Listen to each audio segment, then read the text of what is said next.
Today's question is, what was the best moment you've seen where the real world hit a spoiled rich kid? I grew up with rich kids and still keep in touch with a few of them. One guy's father owned the most prestigious law firm in town. He said his life changed the moment he called his father from jail the second time it happened. His father said, "Well, sorry to hear you got arrested. Good luck," then hung up. He said getting locked back into his cell was the singular moment that completely turned his life around. I knew this rich kid from high school that went off to college and partied every single night. His parents found out that he was failing basically all of his classes, so they secretly drove up early one Saturday morning with the spare set of keys to the car they had bought him and just drove off with the car. Somewhat distant relatives spent all of his university years and 20s partying hard with the 100-120K allowance his rich company-owning father gave him each year. He'd travel the world, each year going to Bali, Thailand, Europe, every year Oktoberfest, just rampaging. At 32 or so, he decided to settle an upscale ski resort area of the US and open a business with his hot gold digger fiancée. When he went to transfer his money to his US bank account, he noticed it only came to a few $1,000s. He angrily asked the bank worker why she hadn't transferred the entire amount, only to be told that that was the entire amount. His father had cut him off without saying anything, and he just hadn't noticed. Absolute flatline. Rich guy in our college dorm thought he was untouchable cause his dad was some NFL player from the 90s and had not blown all his money yet. He would get freshman girls blackout drunk and then film himself having sex with them and then show all his buddies the next day or so. Well, one buddy was not as close as he thought and went to the RA, who then went to campus police and then real police. It was a fun night watching the parking lot fill up with the bored cops on duty that night and haul his ass out of the dorms while they went and gathered his evidence. That one Instagram model who got caught on video talking shit to a security guard at VidCon. Not only did the guard stand his ground and not let him in, because he wasn't famous enough to be given a pass and too rich to just buy one, but once the internet saw the video, the guard ended up with more followers than the kid. One of my college roommates told his parents the trip we were planning, that they were paying for, was $400 more expensive than it was so he could buy a really nice bong. In addition, they basically paid for everything he wanted. He had their credit card and ordered food on it at least once daily. He also would make $50 purchases off the card pretty regularly. Long story short, they found out he lied about the cost of the trip. For whatever reason, they still paid and let him go. But after the trip, he could not use their card anymore. This dude acted like he lived the hardest life of all time afterwards, but eventually sucked it up. He actually acts way less entitled now. It ended up having a lasting positive effect for him, even though he wouldn't admit it. A kid from my high school came from a well-known family that was very involved in politics. He slacked off in school and was mostly a condescending ass for years. After graduation, he didn't really do anything, but eventually decided to run for office as he had the same name as his father. He won easily because people didn't realize it was the kid. As a state rep, he posted on Facebook about enjoying his women battered rather than plain and asking to join the Black Caucus because he liked hip-hop. He also dropped a loaded gun on the floor in the middle of a session after fighting for the right to carry a gun in the state house as a responsible gun owner. He kept getting elected despite these issues because his family was well-connected and he had a dedicated following from some political groups. After 6 years in office, he gets busted for soliciting sex from a minor over the internet. When they arrest him for that, they also discover he's been dealing drugs. The worst part is that his family is actually super nice and genuinely made the community a better place, but now they have to deal with all the issues from him. He was an apple that fell very far from the tree. When I was a teenager, my sister and I saw through our windows that there were two guys getting into her car. We ran downstairs as fast as possible and caught them in the act. One managed to run away, but the other one froze and didn't run away. He couldn't have been much older than me. My sister called the cops, and the kid kept looking at us and trying to find a way to escape. My sister said, "Run if you want. My brother will catch you." The cops came, and so did his parents. His mom drove a fucking amazing car, and the lady looked furious and sad. She was dressed really nice and looked like she was pretty successful. As soon as she got out, she began yelling, "Why? We give you everything. You have everything. Why would you try and steal? Don't we give you enough?" The kid just seemed to shrink and get smaller. I don't get it. Fucking asshole. I hope he turned his life around and began to be around better people. Freshman year of college, the guy across the hall from me is a spoiled rich kid from a big southern city. Old money clearly coming out his ass. A couple weeks into the second semester, he and a buddy found a checkbook on the sidewalk. Stupid fuckers decided to write themselves a check and cash it in the bank that the account is in. The teller immediately called the cops and they both got arrested. We talked the night he got arrested and he laughed and said his dad would take care of it and everything would be fine. That weekend we met his dad as they moved everything out of the dorms since his dumbest got expelled. Guess daddy didn't take care of it.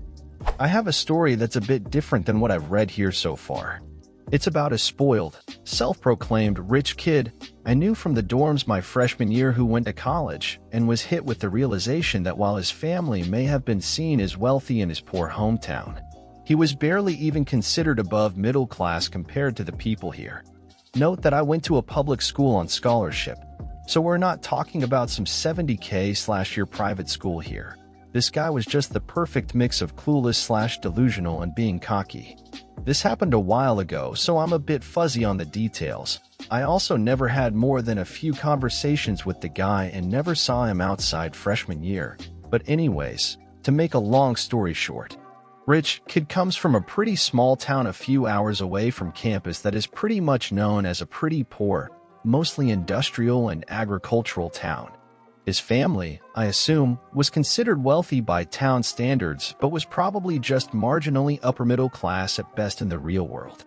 While most of the freshmen, myself included, are busy trying to make friends and adjust to college life, he's busy humble bragging to anyone who will listen about his family's wealth. We're maybe 3 or 4 days into classes and he's doing his usual routine of striking up a typical freshman dorms conversation. What's your name? Where are you from? What are you studying? Etc. Solely as an opportunity to brag about how rich his family is. In other words, acting like a complete and utter condescending snob a week into freshman year, while everyone's just trying to make friends. He stumbles across some actual, extremely wealthy kids, the multiple expensive vacation homes and full-time staff at their mansion kind of rich, and tries pulling this on them by one-upping them at every turn in their conversation. It takes less than 2 minutes for them to realize he's either delusional or a complete fraud, and they pretty much start tearing into him for everything.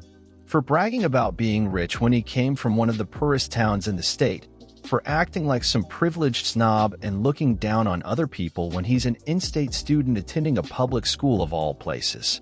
Asking him why he's wearing $15 button-up shirts from Kohl's and $20 jeans if he's as rich as he claims, etc., etc. The kicker at the end is the rich kid tries mentioning his dad's job at a large pharmaceutical company as a final bragging point, while saying he probably made way more than their fathers. Note, this would be a job that would probably pay something like $150,000 in salary. Definitely not bad, but definitely not rich.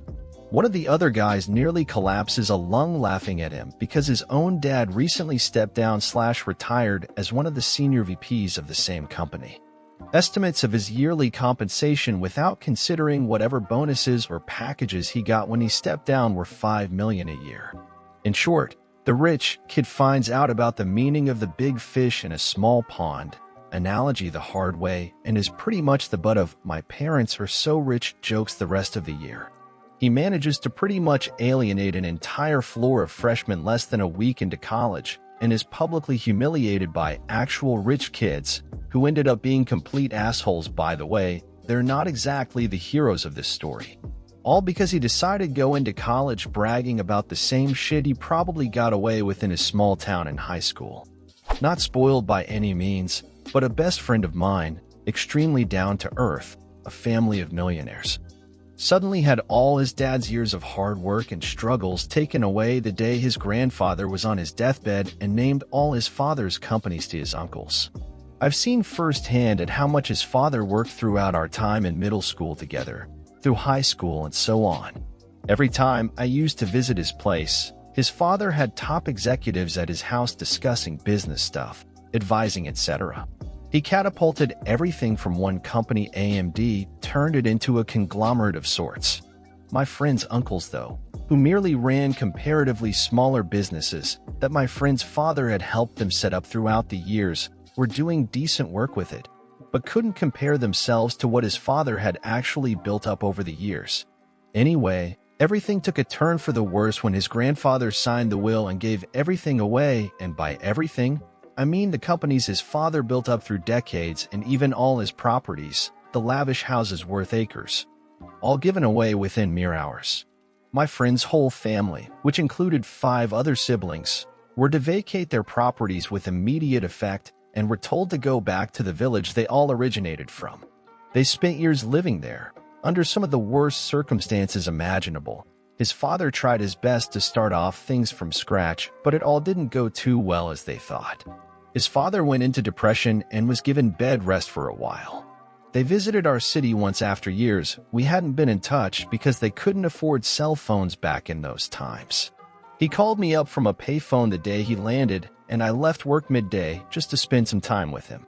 We met up at a club, and one could immediately tell how bad things were by his get-up. I comforted him and ensured he didn't lose any hope and insisted that we take me to his rented place so I could meet his family after all these years. My heart sank and I literally held back tears when I entered his place and saw nothing but mattresses lying on the floor. Meantime, his mother walked in, all smiles as always, trying her best to hide back those tears, and offered me something to eat. I comforted her and my friend's father. He shook my hand and all of a sudden, he couldn't hold back and started apologizing to me for the way I was being welcomed by them. As I held my tears back, I told him it's okay and he didn't have to worry about all this, and I sat down right beside him and I managed to change the subject altogether. His mother started talking about video games. A little side note on my friend's mother: she was an avid gamer, played almost every game they got their hands on back in the good days. Every family member owned a PS1 and had the biggest library of games I had ever seen. She often used to test my skills every time we went at it on Tekken. She was actually pretty good. Anyhow, we started talking games and I told her about all these new releases that I can't remember, and that is when it hit me. Since I was working in a friend's office, I borrowed one of the spare television sets at work, brought in my PS1, and gave her all the games I had. I couldn't recall the last time I had seen her this happy. She was ecstatic. She immediately plugged in, and they all started going at it one by one. They stayed for about 12 days in the city before they had to leave, and I told his mother she could keep my PS1 to keep herself busy whenever she felt down. Years went by. His uncles never contacted them. They kept going on with their lives, destroyed all the businesses that were given, and eventually filed for bankruptcy about 3 years ago. Fast forward to today, after another struggle that went on for years to come after I met my friend and his family here. Today they stand on their own feet once again, having went into the real estate industry and are regarded as some of the most trustworthy and well-reputed people in their line of work. I am yet to meet his family because they've moved to a different city, and with projects going on in various cities at once, my friend often drops by and we meet up. Talk about all the times he has seen, and I'm just sitting there beaming with pride on his and his family's accomplishments after a struggle that people literally give up on. His family never did. His younger siblings, now all grown up, help run the real estate firm and are now just as invested in their business as their father had hoped for. Back on track and living the best time of their lives, yet again.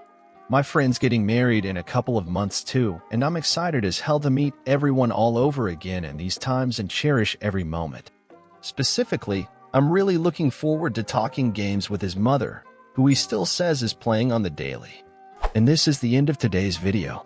I hope you liked it, and don't forget to comment an anecdote or experience similar to the topic of the video. Leave your like, share if you liked the video, and lastly, don't forget to activate the little bell so you don't miss any of our daily videos. Bye-bye.